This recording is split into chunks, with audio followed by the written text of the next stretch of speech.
Hello, all my chickadees! Welcome back to my nest. Today we're going to be continuing our playthrough of Sacrarium Gelus. This is part 5, I think? 5 or 6. It does have its own playlist over on the channel, so if you need a little catch up about what happened previously, you can hop on over and check it out. For everyone else who's ready to dive back in and see what happens with our last week with their boy, then stick around.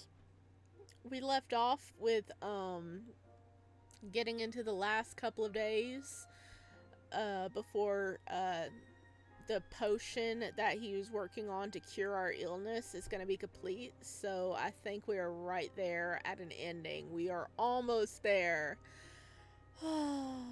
So let's dive in and see our cute little Immortal again. I love him. Look at him. He's so pretty. Okay. It was pitch black with only the soft glow of magical firelights that followed Heimos to light the way. The path was long and winding. Heimos held my hand the entire way. How am I supposed to get here alone? The lights will guide you. He gestured to the little lights in the hallway. Don't those only follow you? No, they just live here. They like my magic though, so they light up when I'm around. I asked them to light the way for you if you come without me. Heimos raised a hand and a small swarm of the lights clustered onto it. He smiled briefly, faintly, before shaking them off. What are they? Elementals of light and shadow. Those aren't separate things? Heimos shook his head. No, they are intrinsically both. Heimos held his hand out to gather some. Then he held them towards me to let me see the small clusters. When they were in front of me, I could see them flicker slowly. Sometimes little lights, sometimes little voids. Amazing! Nature always is. Heimos raised his hand and blew softly to send them spiraling away. The ground beneath our feet slowly began to change. Instead of the usual sound of footsteps on stone, we began to walk on snow? I kicked the ground lightly and let out a soft noise of surprise when I definitely kicked up some snow. My eyes were on the ground at this point, allowing me to notice the first little flower. Tiny flowers made of blue light began to pop up out of the snow. Slowly, these flowers grew bigger and bigger. They began to appear more often. In the distance, a faint light began to grow stronger. When my brain finally realized the beautiful view before me, it rendered me breathless. Ooh! Snow began to fall around us again. I stared at the tree in both awe and horror. Its beautiful branches twisted in the air, each one full of leaves crafted from delicate ice. Most of the leaves were small and barely formed, but some had come into their full size. In the center of the trunk, a heart was encased in ice, still beating. Each heavy thud from it rolled into me like a wave. What is this? My core. You put your heart in a tree? I mean, I know he had discovered how to be immortal, and so he kind of tricked death, but seriously, that's your heart? Oh my god, dude. All things, even gods, have cores. For mortals, our core is our heart. What makes mortal beings so vulnerable is that our hearts are within our bodies, fragile and barely protected. Any beings, except for one, would be destroyed if their core was damaged. All gods and living gods keep theirs separate and tucked away safely. I turned to look at Heimos. It's you? Heimos used his spare hand to shift open his robe. I saw a patch of frosted over ice in his chest, right where his heart should be. I reached out and touched it, still feeling a thud. The heart in the tree began to pound a little bit faster. I still have a heartbeat. It's just not in my body. Heimos was getting flustered. Look at him blush. Aw, he's giving us permission to go into the core of his power. And so he's allowing us to basically be where his heart is. That means he so trusts us. Oh, he's so cute. I watched and listened in amusement. You're so mean to me sometimes. He sighed in annoyance. It meant little when I could hear his heart fluttering. If you're done groping my chest, he sniffed disdainfully and shooed my hand away. You will eat one of the leaves. Those are the panacceas. Once you do that, you will be cured. There will still be a few lingering side effects once the panacea fades. Lingering side effects? Your body will have to fend off your fever for a little bit, and you'll be a bit unsteady for a few weeks. You'll also just be really tired for a while. After that, you'll be fine. Honestly, though, I'd prefer to keep an eye on you. He frowned. Would it be possible for you to stay while I tend to you? I know that's even more time here, but it would help soothe my nerves. No reason to rush now. Exactly, we like being here with you, buddy. Besides, what better hands to be in? Heimos let out a soft sigh of relief. Thank you. I know you have things you wish to tend to at home. Once you have a clean bill of health, you can do so. Good. Thank you. I mean, do we want to go home? They actually tried to kill us. They banished us. After learning about the panacea, I had some time to think to myself. I realized something important during that time, so I called Heimos into the bedroom. Heimos and I sat across from one another on the bed. He looked at me expectantly. I chewed on my lip while thinking. Well, this is a serious conversation. Heimos idly played with the frozen tips of his hair. Take your time. Sorry, it's just a heavy topic. You're going to outlive me. Yes. His face saddened a bit at that. It's the way things are. I can't die. I mean, my core could be horrifically damaged, but that actually wouldn't kill me. I thought you said, I am the exception. The ultimate punishment for an immortal being with immortal emotions? Not being able to die. I'm cursed to watch any and all things I get attached to fade. It hurts, but I will adapt. Still so sad. Heimos nods in agreement. I could technically delay that. Are you implying what I think you are? I would never, ever make you fully immortal. Not being able to choose to die? That's worse than the hells. But I could give you as much time as you want to make that decision. Wouldn't that be very taxing? Heh. A mare could help me figure out how to lessen the burden. The weight of that decision was heavy on my shoulders. Do I have to decide now? No, of course not. Heimos was quick to answer. This just started. You have plenty of time to make that choice. You can also rescind your decision at any point as well. I let out a sigh of relief. It's a big decision. Yes, it is. Take all the time you need to think about it. Thank you. Of course. Aww.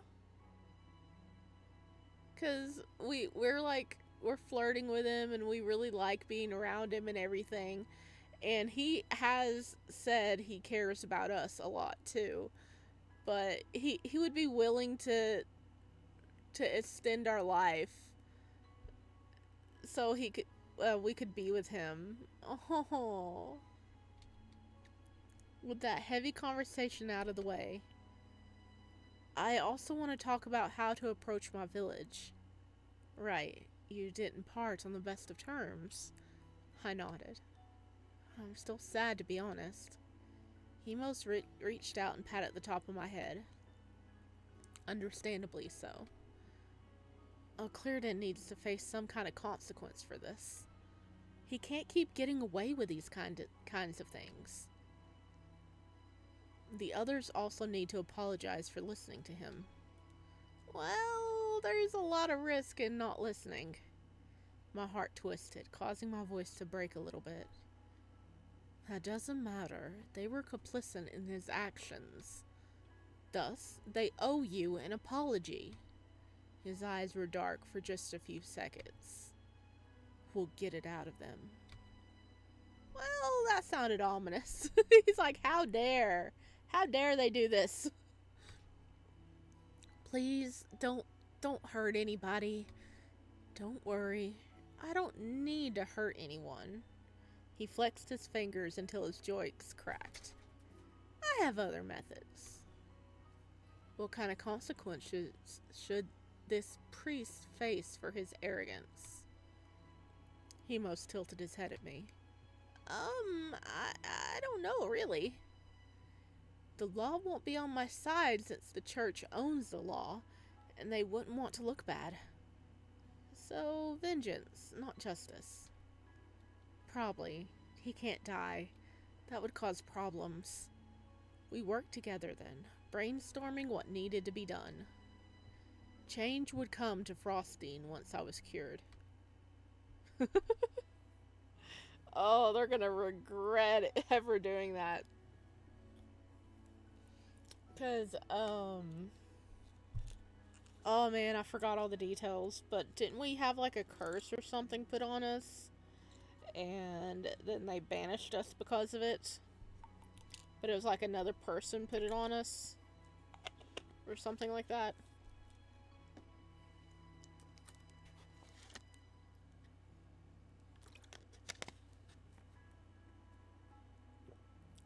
Then the panacea took a few days longer to refine, to the point he most felt safe and let me take it. The days we spent waiting were filled with us fine-tuning the plan for what was to come after. No matter what, I would reveal myself to Frostine. O'Claren had to go as soon as possible.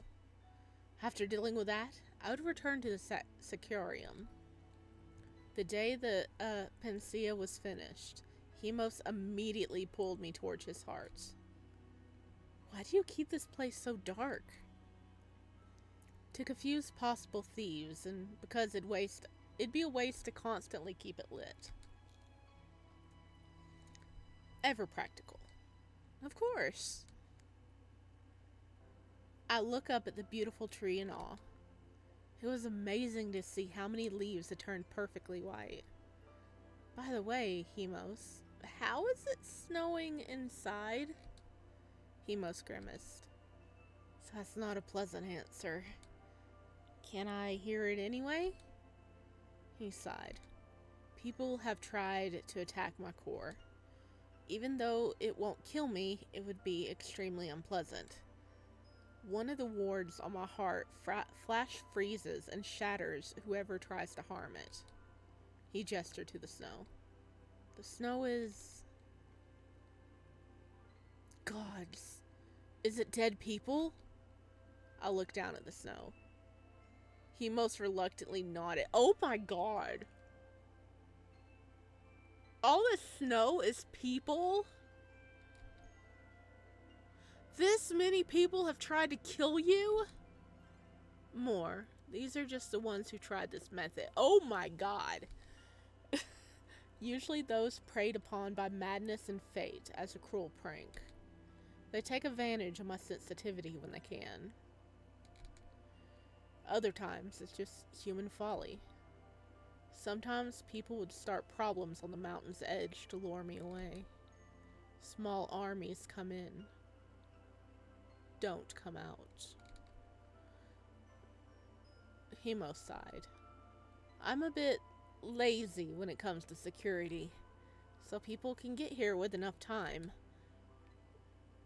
Besides Death's journal, which I keep a close eye on, nothing nothing else here matters. Well, not anymore. Heimos looks over at me. I have something valuable to defend. Something the gods won't protect. I promise to be stricter on security moving forward. Oh, he wants to protect us. Heimos reached up and picked one of the perfectly formed leaves. It looked like paper-thin ice, slightly frosted over. To my surprise, I could almost see tiny snowflakes spinning in the frozen ice. Here. It should be painless. A bit chilly, though. I look around the frozen environment. I wonder why. Stop being sassy. Not the time. He tapped the end of my nose with the leaf to make me take it. Without hesitation, I ate it. It was almost like a pool of mint syrup had been poured onto my mouth. As I swallowed, I felt a cool, refreshing energy slowly make its way through me. It will take a bit of time, but it will work. Heimos gestured for me to follow him. Let's get you settled in. You're going to feel very good for a few hours. Then very bad for about a week. I don't feel much of anything right now. Well, that was a partial lie.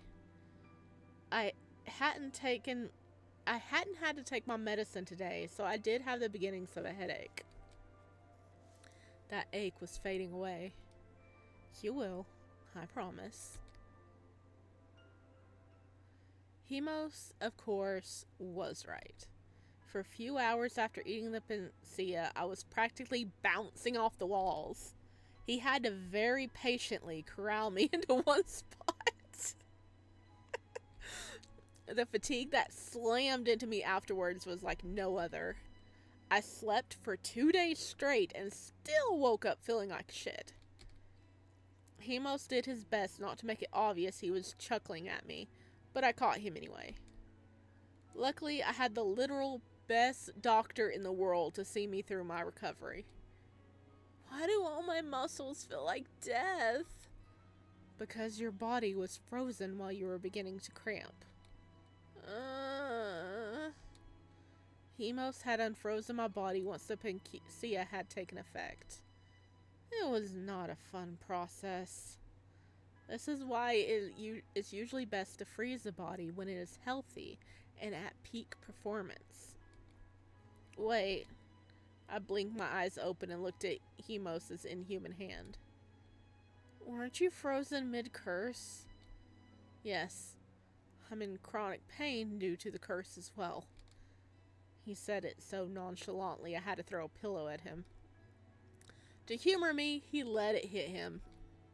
Heimos! Isn't that double the pain then? Some from the curse, some from whenever you're injured? Heimos nodded. You learn to live with it. I do have some days where I just collapse in a corner for a few hours. There has to be something you can do. I'm working on it, I promise.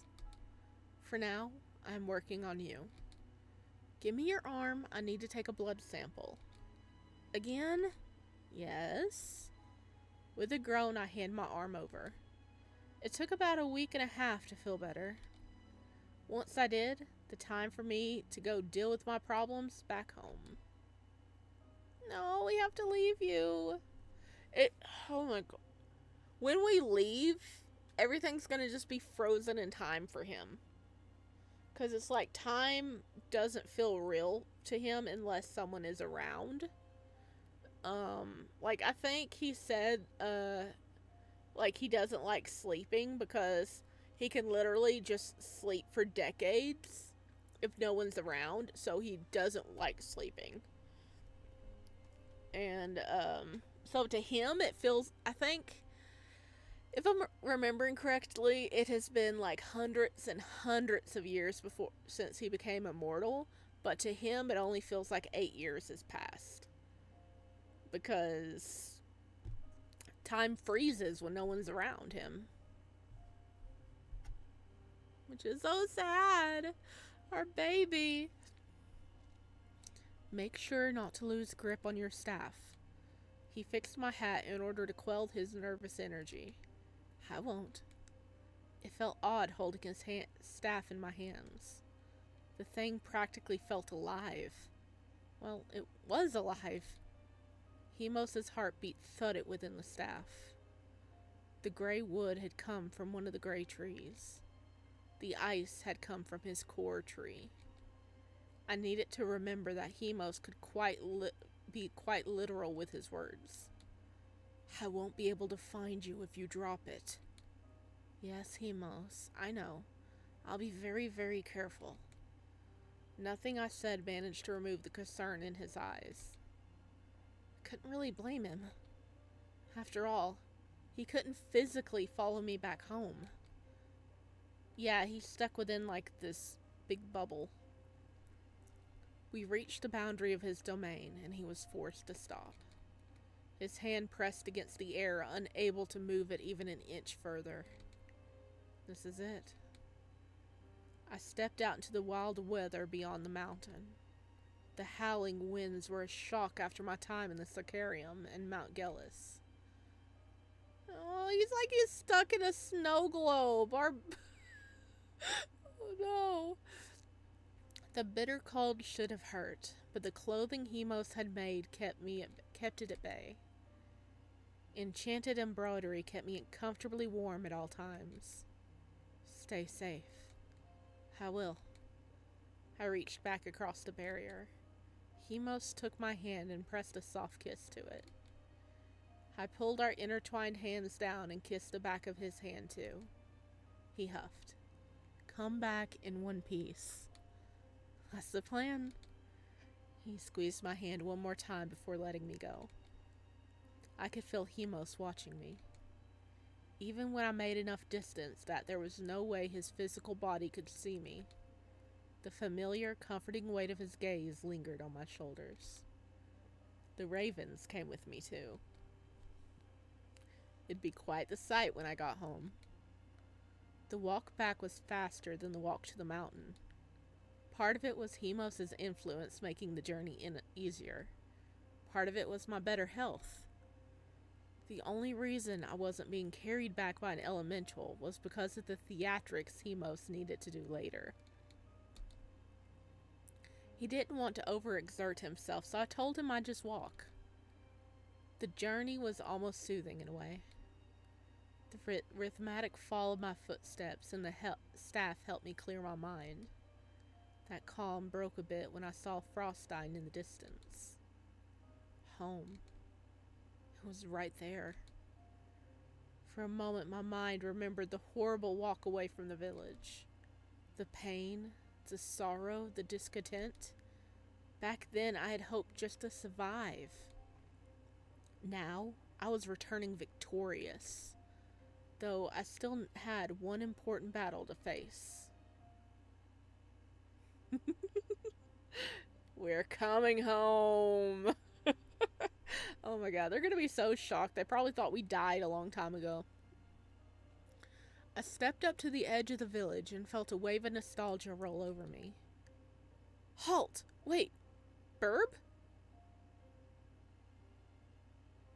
Did I name myself Burb? Did I? I thought I was Sparrow. Oh my god, am I like Sparrow Burb? What? What? It's been so long. Did I really do that? Oh my god. So I did. I named myself Sparrow Burb. Okay. Anna looked at me in surprise, eyes wide and slightly panicked. She drew her bow on me and fired without hesitation. Oh my god. The arrow didn't even get near me. It froze solid in the frigid air before shattering into tiny shards. What? Her loud cry of alarm alerted other people. More hunters poured towards the area. Any one of them who saw me immediately fired an arrow or threw a spear. Despite my fear, I forced myself to stay calm and still. I could feel how frigid the air was getting with Heimos' rage. A suffocating atmosphere slammed down onto the area. It slightly choked even me. The hunters, they were sent to their knees wheezing. Burb? Okay, well, is that really her last name? I tightened my grip on the staff at the sound of her voice. To my relief and joy, Edith pushed through the crowd. The instant she saw me, her usually disgruntled face broke into a wide grin. Burb! It's you! Look at you! When she saw Bodhi near her struggle to fire another arrow, she smacked the back of his head. Boy, I will tan your hide if you try that again. I love her. I love Edith. But Edie, Clarin can suck rotten eggs. Is that hearsay I hear again from you? The familiar sound of O'Clearden slurring made me tense up. The pathetic drunkard stumbled his way forward. How dare you ignore all my orders? Sparrows should be dead. We tried. They did. Obviously, they didn't. He tried to chuck his empty bottle at me. It turned into ice shards within seconds, and his bloodshot eyes widened. I'm afraid that things are a bit different now. What in the world? Edith looked confused. Heimos. The air practically froze. All the howling winds died, and the snow began to fall in perfect, even patterns. The villagers let out cries of surprise and terror. The wind picked up and promptly slammed downwards, forcing most people to their knees. Only the few I'd mentioned were on my side were spared. So Edith is fine. Edith is fine. She's not being affected at all, is she? Edith and the others looked around in confusion. Tiny light and shadow elementals began to pop into view, slowly coalescing together. A silhouette of Heimos stood between them and me. So, this is the place. Heimos' voice was light and airy, like he was taking a casual stroll. What? O'Clearden wheezed from where he was kneeling. And you are him. The silhouette moved forward. One delicate-looking foot raised before slamming down and driving O'Clearden's face into the snow. Oh, our boyfriend don't want to deal with you. If you beg for forgiveness, I might consider being merciful. A sharp edge bled into his voice then. All of you, except those who are standing, owe someone a huge apology. You followed a false prophet, one that you knew were a false prophet. I heard the collective fearful gasp of the adults in the crowd. Thankfully, none of the children were around. Heimos had gone out of his way to make the snow extra firm to play in today, so most of them were out and about. Devil! O'Clearden spat. You know very well what I am, little murderer. The silhouette bent down. I can see it on your skin, O'Clearden. Or should I say O'Malley the Butcher? O'Clearden gasped. For the first time in my life, I saw him looking truly afraid.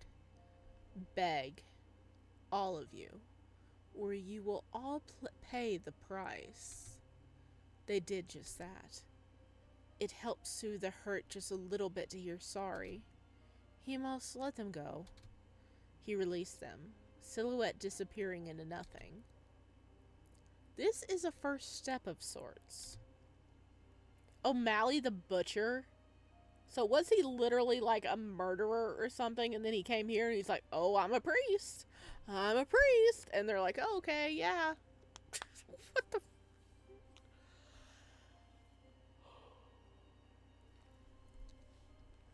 I stepped forward. All wrongdoings must be apologized for. Then we get to talk about how this will never happen again. To begin, O'Clarion. I point at the man with the staff. Get out of Frostine if you don't want to be tormented for the rest of your life. Tell no one about why you left, or you will regret it. I want you gone by the end of this week. Unlike you, I'll give you time to make arrangements. I look around at everyone else. The rest of us have a long village hall to attend. Oh, yes. Dealing with the rest of the problems in Frostine was quite the headache. I just wanted to get back to Heimos, but there was always something else to do. At least with the O'Clarion dealt with, the rest of it could move pretty smoothly. Had to be done, too. Once we had a new order established, I packed my bags and left. I made sure to promise I would visit, but there was somewhere else I wanted to be. Seeing Heimos waiting for me sent my heart aflutter. I had a new home now. Hell yeah, we do. I'm so glad we went back. Luckily, Heimos was ever the accommodating sort, even for my more ridiculous request. Now, how do you see the energy? I blinked my eyes a few times at the wisp of white light swirling around me. Like, lights? More so their shape.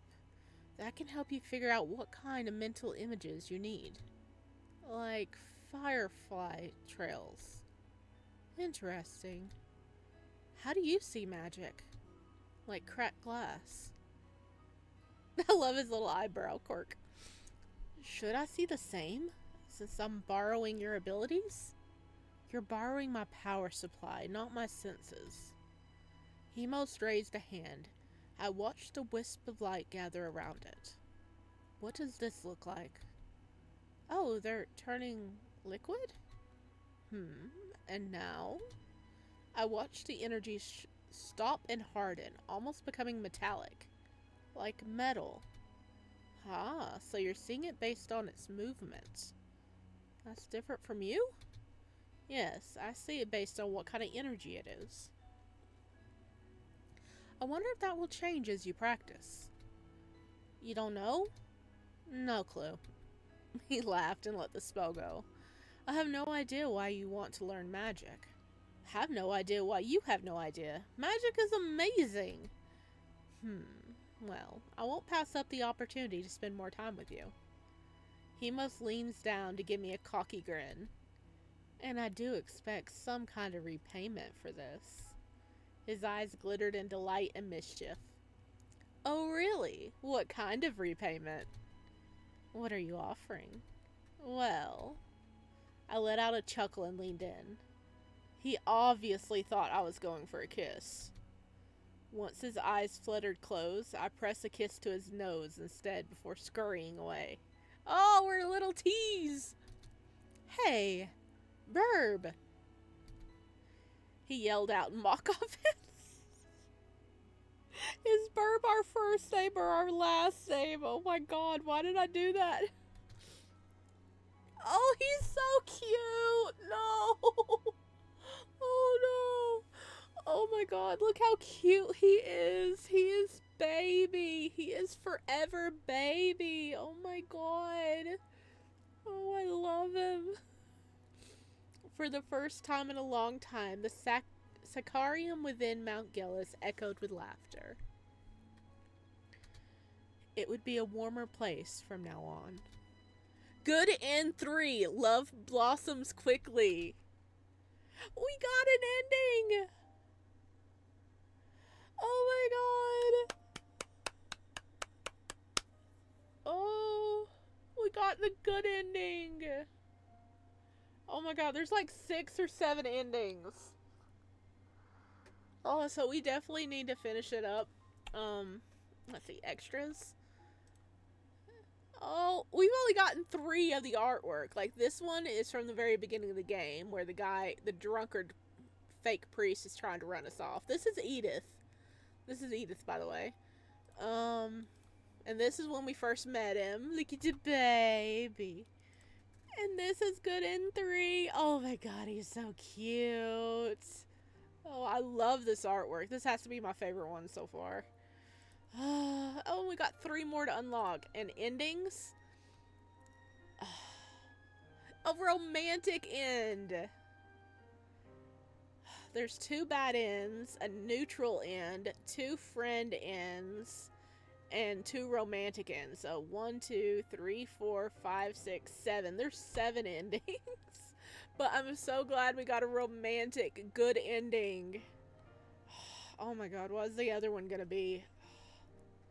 Ah. Oh, I am so excited.